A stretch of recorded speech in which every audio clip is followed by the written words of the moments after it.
What's up YouTube, it's Sean here and I'm back today to give you guys a review of the Teddy Santis New Balance 990 V3 in this green and purple colorway. Today's video is brought to you by Heffelux. When it comes to sneakers, comfort is king. So when you buy a pair of shoes and find out they're uncomfortable, one of the easiest fixes is to swap the insoles. So that's where Heffelux comes into play. If you check out their website, which I've linked down below in the description box, you'll see they sell a variety of eTPU insoles, which really is the same material you'll find inside Adidas Boost. So if you guys are interested to try a pair for yourself, be sure to use the code SEANGO at checkout to get 15% off your entire purchase. So this is the latest Teddy Santis New Balance Made in USA 990, which dropped in late December for a price of $200 US or $280 here in Canada. The colorway for this shoe is officially green and purple, and the style code is M990GP3. And this is part of Season 2 of the Teddy Santis, better known as the founder of Aimé Leon Dore, who is now the creative director of New Balance's Made in USA line. So this shoe is part of that second series of 990s. So diving into the details of this shoe, the toe box is covered in this green colored canvas, which is a nice change of pace compared to the typical mesh that's found on the 990 V3. At the very tip of the toe box, we have this dark gray overlay of reflective 3M, and then overlaid on either side, we have this olive green colored suede. Covering the front toe cap, we have an olive green colored nubuck, and the same nubuck covers the entire quarter panel of the shoe as well. The top two eyelets are constructed out of TPU in this burgundy purplish tone, and then stitched on top of the mid panel, we have the signature New Balance N logo, which is constructed out of a burgundy purple suede with a backing of white leather underneath. Moving downwards, you can see we have more of that green canvas and more overlays of olive green suede. And then wrapping on the bottom of the heel, we have that green nubuck, and we have 990 pressed on the lateral side in silver. In the middle, we have this perforated purple nubuck with the New Balance branding in red and white, and the top of the heel is covered in this dark gray reflective 3M with Made in USA branding. Surrounding the bottom of the heel, we have this olive green TPU heel clip with New Balance branding in the center, and this helps give you additional structure and support for the back end of the shoe. As we turn our attention back to the front, so in terms of laces, they offer two different lace options. The standard default lace is a flat style lace in olive, but they also give you a secondary green colored lace which matches the canvas upper perfectly.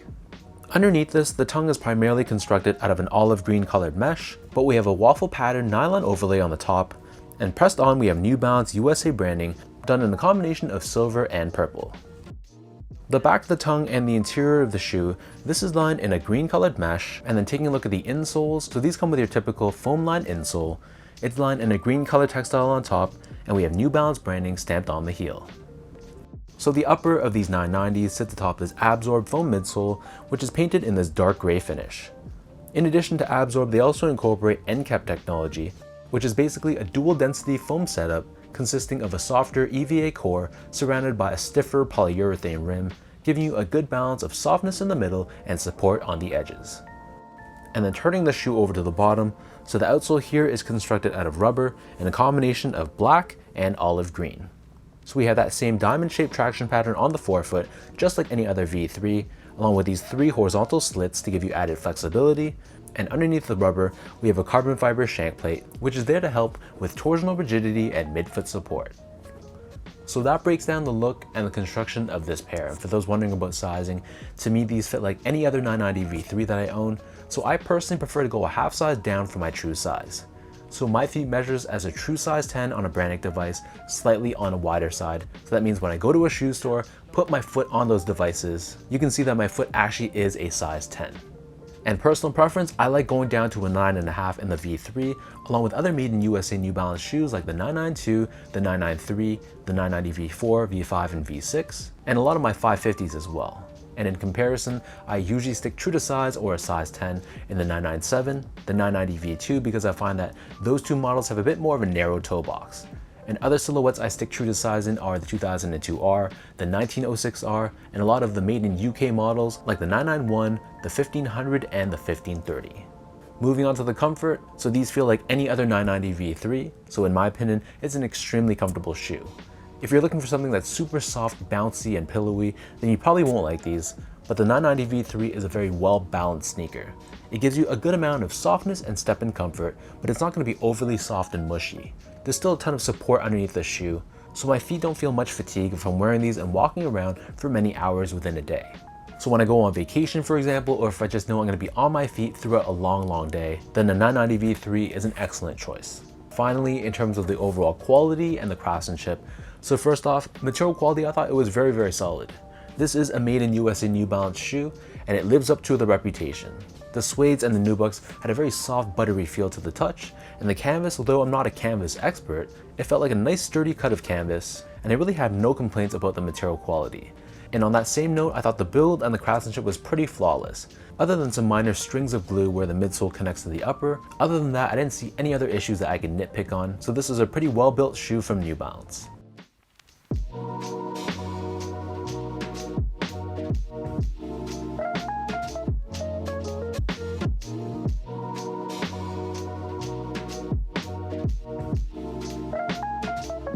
So with all that out of the way now, let's toss these on feet. I'll lace them up and I'll show you guys how these look.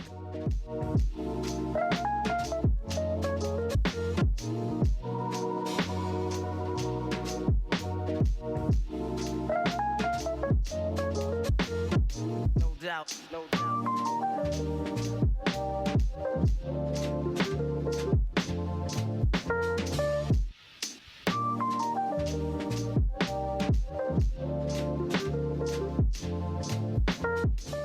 The reality of the situation now with the Teddy Santis New Balance 990 drops is that there's pretty much zero hype surrounding them, and that's the way it should be so that pure New Balance heads are able to grab these without jumping through hoops and paying resale. In fact, pretty much every single release has been available on discount, and it's great that we have such a wide array of colorways to choose from without feeling FOMO and pressured to buying them just because they might sell out. So for this pair, personally I think it's a pretty decent colorway. It's not a colorway I typically would associate with my collection, but I love the fall and winter vibes of this shoe. It really has sort of an outdoorsy hiking feel to it, and it's one of those shoes that you can wear without really worrying too much about getting beat, because I honestly think that this shoe will look great with age and with wear. But if you're asking me, is this a must cop and must keep for my collection? This is definitely much more of a want rather than a need, and something, if I were you at least, I would only pick up if I could get these for a deep discount.